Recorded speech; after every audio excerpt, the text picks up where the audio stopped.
الحمد لله رب العالمين والصلاة والسلام على سيد المرسلين وعلى آله وأصحابه أجمعين. قال الله تبارك وتعالى في الكلام المجيد والفرقان الحميد: أعوذ بالله من الشيطان الرجيم بسم الله الرحمن الرحيم يرثني ويرث من آل يعقوب واجعله ربي رضيا. وقال تعالى: فخلف من بعدهم خلف أضاعوا الصلاة واتبعوا الشهوات فسوف يلقون غيا. وقال النبي صلى الله عليه وسلم: يا معشر الشباب من استطاع منكم الباءة فليتزوج فإنه أغض للبصر وأحسن للفرج ومن لم يستطع فعليه بالصوم فإنه له وجاء. صدق الله العظيم وصدق رسوله النبي الكريم ونحن على ذلك لمن الشاهدين والشاكرين والحمد لله رب العالمين. محترم و مکرم حضرات علماء کرام اور ایمان والے بھائی، اللہ تبارک و تعالیٰ نے حضرت آدم علیہ السلام سے لے کر جناب نبی اکرم صلی اللہ علیہ وسلم تک جتنے بھی انبیاء کرام علیہ السلام کو بھیجا، ان سب کو 5 بڑے مقاصد کے لیے اللہ تبارک و تعالیٰ نے بھیجا. پوری شریعت 5 مقصدوں کے اندر اللہ تبارک و تعالیٰ نے تقسیم فرمائی. اسی میں سب سے پہلا مقصد ہے دین اور شریعت. اللہ تبارک و تعالیٰ کے نزدیک دین سب سے زیادہ پسندیدہ، جان سے، مال سے، عقل سے، اپنی اولاد سے، سب چیزوں سے اللہ تبارک و تعالیٰ نے دین کو پسندیدہ فرمایا. اس لیے سب سے پہلے انسان کو جس چیز کی فکر کرنی چاہیے، انبیاء کرام علیہ السلام اس کو لے کر آئے اور شریعت کی شکل میں ہمارے سامنے انبیاء کرام علیہ السلام نے اللہ پاک کے دین کو بتلایا. دوسرے نمبر پر اللہ پاک نے رکھا ہے جان کی حفاظت. انبیاء کرام علیہ السلام نے سب نے انسانی جان کے سلسلے کے مسائل ذکر فرمائے. قرآن کریم میں اللہ پاک نے ارشاد فرمایا: من قتل نفسا بغیر نفس او فساد فی الارض فکأنما قتل الناس جميعا. ایک انسان کا قتل پوری انسانیت کا قتل، اور ایک انسان کی جان کی حفاظت یہ پوری انسانیت کی جان کی حفاظت ہے. تیسرے نمبر پر اللہ تبارک و تعالیٰ نے نسل اور اولاد کو رکھا. یہ شادی بیاہ جو ہوتی ہے اس کا بڑا مقصد یہی ہوتا ہے کہ انسانی نسل آگے بڑھے. اس نسل کی حفاظت کے لیے اللہ پاک نے زنا کو حرام فرمایا اور نکاح کو انبیاء کرام علیہ السلام کی سنت قرار دیا. انسانی جان کی حفاظت کے لیے عورت کے پیٹ میں جب سے بچہ ہوگا اس کو حفاظت کرنی ہے. مرد بھی اس حفاظت میں شامل ہے.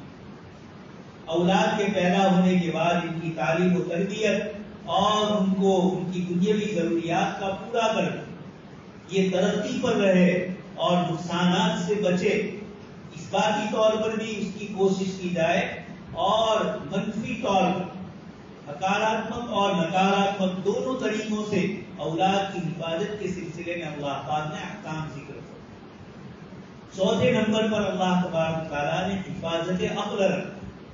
انسانی عقل اگر نہیں ہے، ہم جانتے ہیں جو بیچارے کم عقل ہوتے ہیں یا عقل میں کچھ کمی آ جاتی ہے، بیماری آ جاتی ہے، اسی لیے اللہ کے رسول صلی اللہ علیہ وسلم نے انسانی عقل کی حفاظت کے لیے دین اور تعلیم کو، اخلاق کی تربیت کو، اولاد کے سلسلے کے اخلاقیات کے مسائل کو ذکر فرمایا تاکہ انسانی اولاد کی بھی عقل صحیح ہو، انسان کی عقل بھی صحیح ہو. اللہ پاک نے شراب کو حرام فرمایا اور تمام اس قسم کی نشہ لانے والی چیزوں کو آپ صلی اللہ علیہ وسلم نے حرام فرمایا.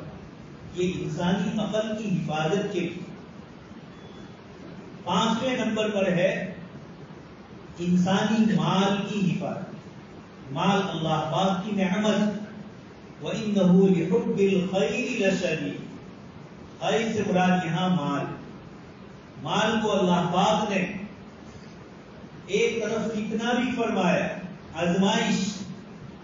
سیدنا سلیمان علیہ السلام کے قصے میں ذکر فرمایا، هَذَا مِن فَضْلِ رَبِّي۔ اللہ پاک نے حضرت سلیمان علیہ السلام کو جو مختلف نعمتوں سے نوازا، آپ نے فرمایا یہ اللہ پاک کا فضل ہے، لِيَبْلُوَنِي أَشْكُرُ أَمْ أَكْفُرُ۔ مال اس لیے ہوتا ہے کہ اللہ پاک کی طرف سے آزمائش ہو، میں شکریہ ادا کروں، اللہ پاک کی طرف سے لَأَزِيدَنَّكُمْ اور زیادہ اضافہ ہو، اور وَلَئِن كَفَرْتُمْ ناشکری کی، إِنَّ عَذَابِي لَشَدِيدٌ۔ اس لیے مال کو بھی اللہ تبارک و تعالیٰ نے دیا اس کی حفاظت کرنا۔ امام ابو حنیفہ رحمۃ اللہ علیہ نے مال کی حفاظت نہ کرنے والوں سے مال کو ان کے اختیار سے لے کر ان کا جو ذمہ دار ہوگا اس کے پاس رکھنے کا حکم فرمایا۔ کتاب اللہ نے خود بھی فرمایا، فَإِنْ آنَسْتُم مِّنْهُمْ رُشْدًا فَادْفَعُوا إِلَيْهِمْ أَمْوَالَهُمْ۔ معلوم ہوا کہ مال یہ اللہ پاک کے نزدیک اتنی قیمتی چیز، لیکن ترتیب میں سب سے پہلے دین ہوگا، پھر اس کے بعد انسانی جان ہوگی، پھر اس کے بعد انسانی نسل ہوگی، پھر اس کے بعد انسان کی عقل ہوگی، اور اخیر میں مال کی حفاظت۔ ان چاروں کی ذمہ داری اور ان چاروں کی نگرانی کے بعد مجھے، چونکہ آج نکاح کی مجلس، اس لیے آپ حضرات کے سامنے اسلام نے یہ جو تیسرا مقصد ذکر کیا ہے، حفاظت نسل، اولاد کی حفاظت، اور اسی بنیاد پر میں نے آپ کے سامنے سورہ مریم کی آیت کی تلاوت کی۔ سورہ مریم میں اللہ تبارک و تعالیٰ نے چند قصے ذکر فرمائے، اور ان تمام قصوں میں نبی کے ذکر کے ساتھ ان کی اولاد کا ذکر فرمایا۔ سب سے پہلے حضرت زکریا علیہ السلام کی قصے کو ذکر فرمایا، اور آپ نے یہ فرمایا، وَإِنِّي خِفْتُ الْمَوَالِيَ مِنْ وَرَائِي وَكَانَتِ امْرَأَتِي عَاقِرًا فَهَبْ لِي مِن لَّدُنكَ وَلِيًّا۔ آپ کی عمر 100 سال سے اوپر ہو چکی ہے، اولاد نہیں ہے، لیکن انبیاء کرام علیہ السلام اپنی دعاؤں میں بھی اللہ پاک کی طرف سے حکم کے محتاج ہیں۔ یہ وہی دعائیں کر سکتے ہیں جس کا اللہ پاک کی طرف سے حکم ہو۔ اس لیے حضرت یوسف علیہ السلام اور حضرت یعقوب علیہ السلام کا پورا قصہ اس کی طرف اشارہ کرتا ہے۔ باوجود نبی ہونے کے اپنے والد کو اطلاع نہیں تھی کہ میں مصر میں، یہ سب تکوینی امور اللہ پاک کی طرف سے۔ خیر، حضرت زکریا علیہ السلام حضرت مریم کو دیکھ رہے ہیں کہ بے موسم کے پھل، کلما دخل علیہا زکریا المحراب وجد عندها رزقا۔ حضرت مریم کے پاس بے موسم کا پھل دیکھتے، وہ سیزن نہیں ہوتا ہے، اور اس کے باوجود وہ پھل حضرت مریم کے پاس اور ایک محراب میں، ایک عبادت کی جگہ میں آ گئے۔ حضرت زکریا علیہ السلام نے پوچھا کہ مریم یہ کہاں سے آئے؟ فرمایا اللہ پاک کی طرف سے۔ اللہ پاک فرماتے ہیں، هنالک دعا زکریا قال رب هب لي من لدنك ذرية طيبة۔ اس موقع پر حضرت زکریا علیہ السلام نے اللہ پاک سے دعا کی۔ یہ سورہ آل عمران میں قصہ ہے، اور سورہ مریم میں یہ الفاظ حضرت زکریا علیہ السلام کے ہیں، وَإِنِّي خِفْتُ الْمَوَالِيَ مِنْ وَرَائِي۔ میری زندگی، اس سے پہلے والے آیت میں آپ نے فرمایا، قال رب إني وهن العظم مني واشتعل الرأس شيبا ولم تكن بدعائك رب شقيا۔ بڑھاپا آ چکا ہے جسم پر، اس کے آثار اور اس کے نشانات آ چکے، سر کے بال سفید ہو چکے ہیں، بدن کی ہڈیاں کمزور ہو گئی، اور اب اس دنیا سے جانے کا وقت آیا۔ اس لیے مجھے اولاد کی تمنا کرنے کا بظاہر کوئی جواز سمجھ میں نہیں آیا، لیکن میں دیکھ رہا ہوں کہ جو وراثت یعقوبی، حضرت یعقوب علیہ السلام کی شریعت کا جو علم آپ نے مجھے دیا، وَإِنِّي خِفْتُ الْمَوَالِيَ مِنْ وَرَائِي، میں خوف محسوس کرتا ہوں کہ میرے بعد، میرے خاندان میں حضرت یعقوب علیہ السلام کی شریعت کی نگرانی کرنے والا، اس کی حفاظت کرنے والا کوئی نہیں۔ اور وکانت امراتی عاقرا، میں بھی بوڑھا ہو چکا ہوں، عورت بھی اس عمر کو اور اس حال کو پہنچ چکی ہے کہ اب اولاد کسی طریقے سے نہیں ہو سکتی۔ لیکن وَإِنِّي خِفْتُ الْمَوَالِيَ مِنْ وَرَائِي، مجھے یہ خوف ہے، اس لیے یرثنی ویرث من آل یعقوب واجعلہ ربی رضیہ، اس لیے میں دعا مانگا۔ دوستو اور بزرگوں، ان آیات نے بتلایا کہ انبیاء کرام علیہ السلام اولاد کی محبت ان کے دل میں ہوتی ہے، اولاد کی تمنا انسان کی فطری چیز۔ حضرت ابراہیم علیہ السلام کے پاس فرشتے آتے ہیں، ایک طرف قوم لوط کو عذاب دینے کے لیے وہ جا رہے ہیں، اور دوسری طرف حضرت ابراہیم علیہ السلام کو بشارت دینے کے لیے۔ اور حضرت ابراہیم علیہ السلام کی اہلیہ محترمہ حضرت سارہ نے جو جملہ پڑھا ہے کہ کیسے ہمارے لیے اس بڑھاپے میں اولاد ہوئی، یہ تعجب کر رہی ہے۔ قرآن کریم میں ایک اور آیت میں فرمایا اتعجبین من امر اللہ، کہ اے آل ابراہیم علیہ السلام کے خاندان والوں، تم اللہ کی رحمت سے تعجب کرتے، یعنی رحمت خداوندی اس وقت آتی ہے جب ظاہری اسباب کسی قسم کے ہوتے ہیں۔ حضرت زکریا علیہ السلام نے بھی ظاہری اسباب کی نفی کر کے بتلایا کہ اولاد کا بظاہر کوئی امکان نہیں، اور میری تمنا بھی اپنے مال کی حفاظت کے لیے نہیں ہے، بلکہ یرثنی ویرث من آل یعقوب، اور یہاں وراثت سے مراد دنیاوی وراثت نہیں ہے، دینی اور شریعت کی جو وراثت ہے، علم کی وراثت، اللہ پاک کے دین کی دعوت کی جو وراثت ہے، وہ حضرت زکریا علیہ السلام کے دل میں یہ پریشانی پیش آ رہی تھی، اس سے آپ نے فرمایا اولاد کی تمنا ظاہر۔ تو شریعت مطہرہ نے نسل کی حفاظت اور نسل کی بڑھوتری ہو، یہ انسان کا فطری دل کے اندر داعیہ ہوتا ہے کہ میرے بعد میری اولاد میری چیزوں کی وارث۔ قرآن نے یہ بتا دیا کہ مال کی وراثت تو فطری ہے، یوصیکم اللہ فی اولادکم، اللہ پاک نے آیت میراث کے سارے مسائل، اولاد کو کتنا دیا جائے وہ سب ذکر کیا، لیکن انبیاء کرام علیہ السلام وورث سلیمان داؤد، حضرت سلیمان علیہ السلام حضرت داؤد علیہ السلام کے وارث، یہاں پر بھی دینی وراثت مراد ہے، دنیاوی وراثت مراد نہیں۔ مفسرین لکھتے ہیں حضرت داؤد علیہ السلام کے کئی صاحبزادے، لیکن حضرت سلیمان ہی کو وارث بنایا۔ معلوم ہوا دنیاوی وراثت میں اس طرح تقسیم نہیں ہوتا ہے، یہ دینی وراثت۔ حضرت زکریا علیہ السلام نے بھی یہ دعا کی۔ سورہ مریم میں حضرت زکریا علیہ السلام کی دعا کو اللہ پاک نے قبول فرمایا، اس کی نشانیں علامتیں بتلائی، اور پھر دعا کو قبول فرمانے کے بعد حضرت یحییٰ کی پیدائش، اور پھر قرآن کریم نے حضرت یحییٰ علیہ السلام کی صفات ذکر۔ مجھے آپ کے سامنے یہی بتلانا ہے کہ ہم سب بھی نکاح کے ذریعے ان مقاصد کو سمجھے جو کتاب اللہ میں انبیاء کرام علیہ السلام اور ان کی اولاد کے سلسلے میں ذکر پر۔ حضرت زکریا علیہ السلام کی دعا کی قبولیت پر اللہ پاک نے حضرت یحییٰ علیہ السلام عطا فرمائے، اور قرآن کریم نے مبشر کا بشارت۔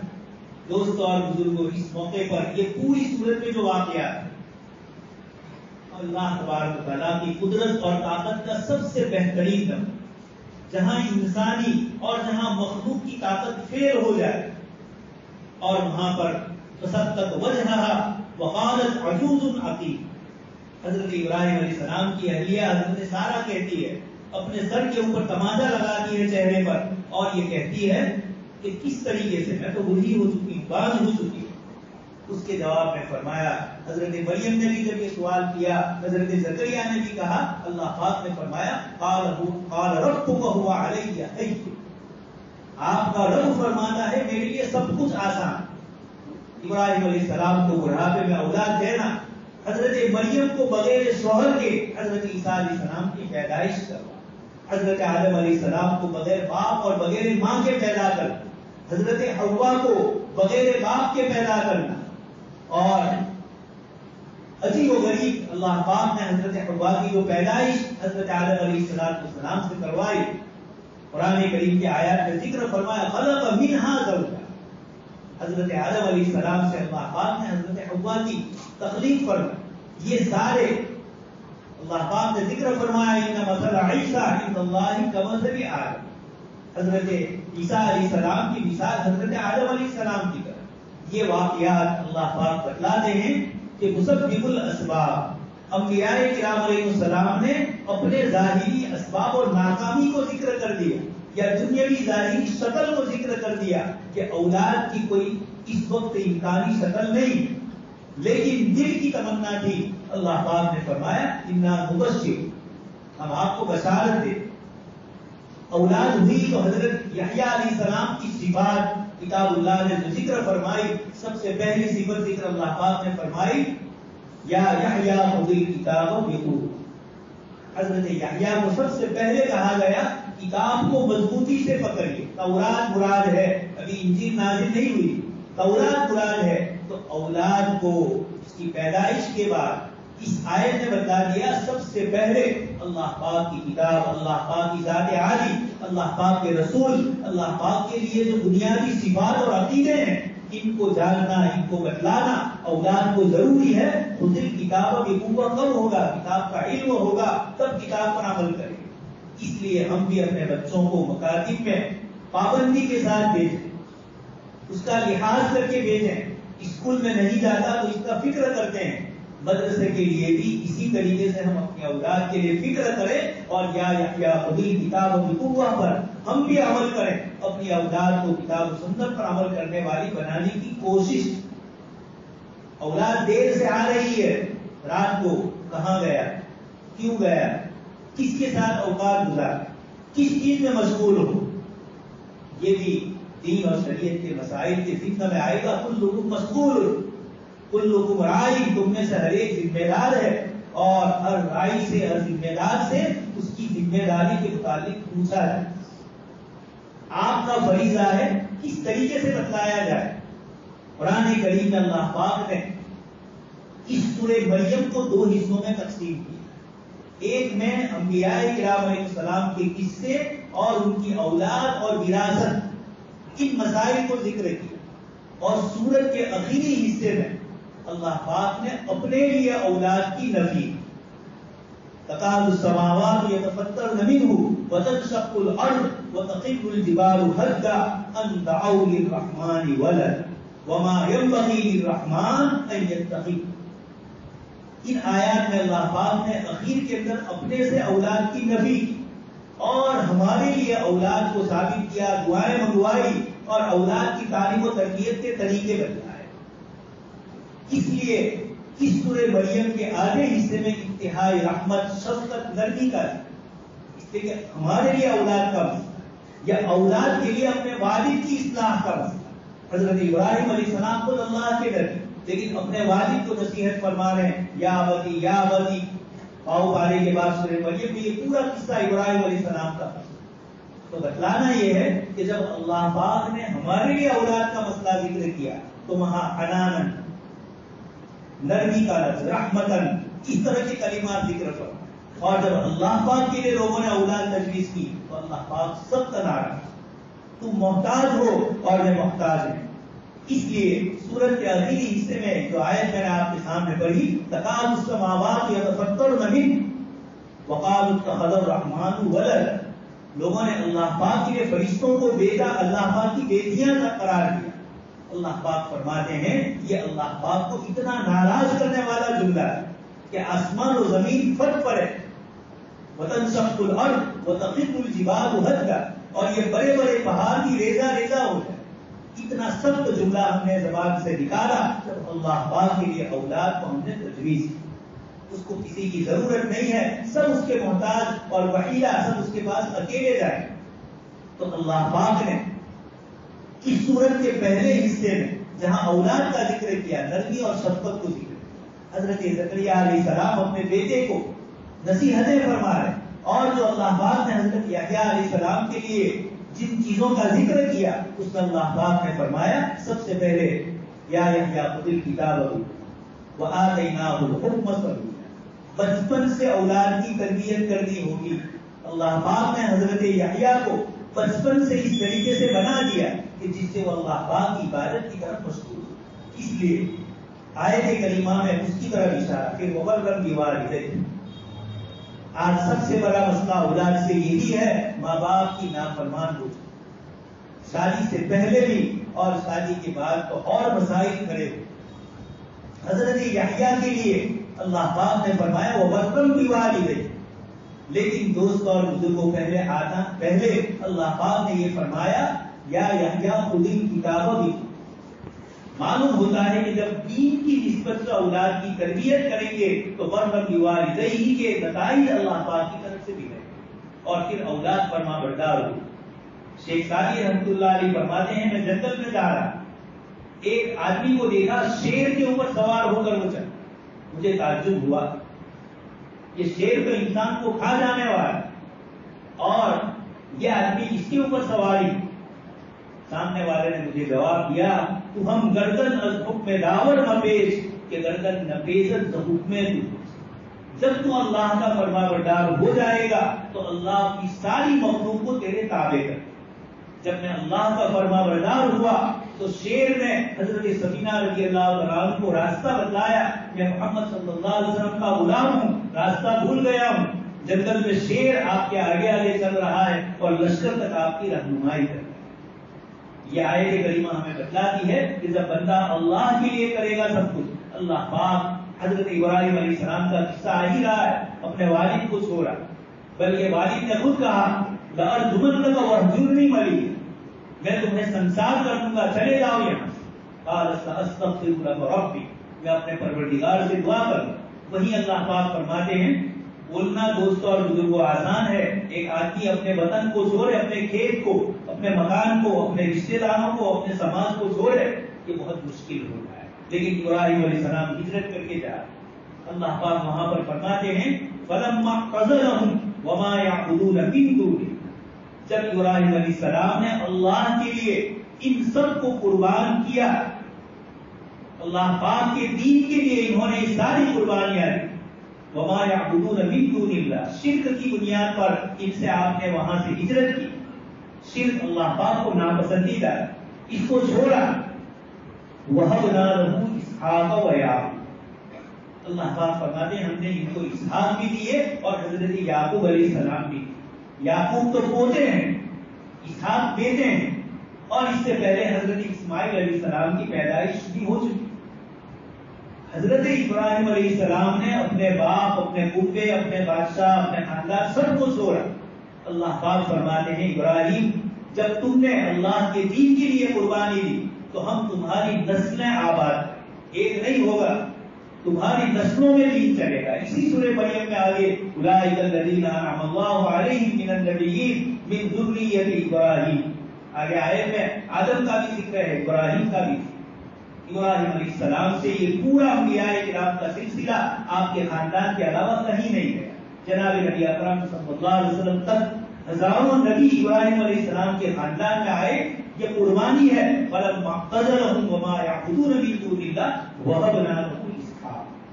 دوستو اس میں اشارہ ہے، مفسرین فرماتے ہیں کہ آدمی اپنی اولاد کی ایسی صحیح تربیت کرے کہ اس کے نتیجے میں اس کی تیسری جو نسل ہوگی، پوتے جو ہوں گے، یہ بھی دین پر رہے، تسلسل کے ساتھ دین باقی رہتا ہے۔ باپ اگر چاہے دیندار ہے، نمازی ہے، لیکن اپنی اولاد کی تربیت نہیں کر رہا ہے تو اس کے بعد والی جو نسل آئے گی وہ اس سے خراب ہے۔ حضرت ابراہیم علیہ السلام کو اللہ پاک نے اشارہ فرما کر یہ برکت بتلائی کہ آپ نے ان سب کو چھوڑا اللہ کے دین کے لیے، تو برکت یہ ہوگی کہ صرف آپ کی اولاد ہی نہیں، آپ کی اولاد بھی نبی ہو۔ اور پھر حدیث شریف میں فرمایا کریم ابن الکریم ابن الکریم ابن الکریم، حضرت ابراہیم علیہ السلام نبی، حضرت اسحاق اور اسماعیل علیہ السلام نبی، حضرت یعقوب علیہ السلام نبی اور حضرت یوسف علیہ السلام، چار پشتوں میں نبی چل رہے اور سارے پھر آپ ہی کے خاندان۔ یہ کیوں ہوا؟ وَهَبْنَا لَهُ، اللہ پاک فرماتے ہیں جب آدمی اللہ کے دین کے لیے قربانی دیتا ہے، اپنی اولاد کی تربیت میں اپنا روپیہ پیسہ صرف کرتا ہے، تو اللہ تبارک و تعالیٰ ربیعۃ الرائے جیسے آدمی پیدا کرتے ہیں جو محدثین کے بھی سر۔ حضرت فروخ جہاد میں تشریف لے گئے، 27 سال کے بعد آئے، بیوی کو 30,000 درہم چھوڑ کے گئے، مدینہ منورہ میں آئے، اور آنے کے بعد بیوی سے حساب کتاب کی بات کی، پیسے کہاں خرچ کیے؟ فرمایا کہ آپ نماز کا وقت ہوا، نماز پڑھنے کے لیے آپ جائیے، واپس آئیں گے حساب میں آپ کو تیار کر کے۔ وہاں پہنچے مسجد نبوی میں، درس ہو رہا ہے، بڑے بڑے محدثین ان کے سبق میں شریک۔ آپ پوچھ رہے ہیں کسی سے کہ یہ کون محدث؟ کہا کہ یہ ربیعہ الرائے ابن فرروخ، ربیعہ ابن فرروخ ہے۔ آپ سمجھ گئے، گھر جا کر بیوی سے کہا کسی حساب کتاب کی ضرورت نہیں، تو نے اتنا بڑا محدث پیدا کیا۔ اس آدمی نے جب آپ نے پوچھا اس کو کہ یہ کون ہے، اس نے اس کو یہ کہا تھا تم کو معلوم نہیں ہے، پورا مدینہ جس کو جانتا ہے، اتنے بڑے محدث کے متعلق تمہیں علم نہیں ہے، اور پھر بنتا ہے۔ تو یہ سمجھ گئے اللہ پاک ہمارے جان کو، ہماری مال کو اس وقت اللہ تبارک و تعالیٰ شرط قبولیت عطا فرماتے ہیں جب یہ اللہ کے دین کے لیے ہے۔ تو یہ نکاح کی مجلس ہے، اس لیے دوستوں اور بزرگوں، یہ انبیاء کرام علیہ السلام کے طریقوں کے مطابق جب لوگ چلے تو اللہ پاک نے جنت کا وعدہ تلک الجنۃ التی نورث من عبادنا اسی صورت میں پڑھا۔ لیکن ایک اور آیت بھی میں نے آپ کے سامنے پڑھی، فخلف من بعدهم خلف اضاعوا الصلاۃ واتبعوا الشهوات۔ اگر اولاد کی صحیح تربیت نہیں ہوئی اور یہ اولاد اگر واتبعوا الشهوات خواہشات کے پیچھے پڑی، سب سے پہلے قرآن نے فرمایا اضاعوا الصلاۃ، نماز کو ضائع کیا۔ عجیب جملہ ہے، نماز نہ پڑھی یہ نہیں فرمایا، اضاعوا الصلاۃ، وقت پر نہیں پڑھی، مسجد میں نہیں پڑھی نماز کے ساتھ، یہ ساری چیزیں شامل ہیں۔ معلوم یہ ہوتا ہے آدمی کے دین کا بگاڑ سب سے پہلے نماز کی کمی سے شروع ہوتا ہے۔ اس لیے حضرت عمر بن خطاب نے فرمایا جس کی نماز درست اس کی ساری چیزیں درست، اور جس کی نماز ٹھیک نہیں اس کے سارے کام گڑبڑیا۔ اللہ تبارک تعالیٰ، وقت ہو چکا ہے، اللہ تبارک تعالیٰ مجھے اور آپ کو کتاب اللہ کی آیات کی روشنی میں ہماری اولاد کو اللہ پاک تلک الجنۃ التی نورث کا مصداق بنائے، اور فخلف من بعدهم خلف سے اللہ پاک ہماری اولاد کی اور اولاد کی اولاد کی اللہ پاک حفاظت فرمائے۔ آمین۔ وآخر دعوانا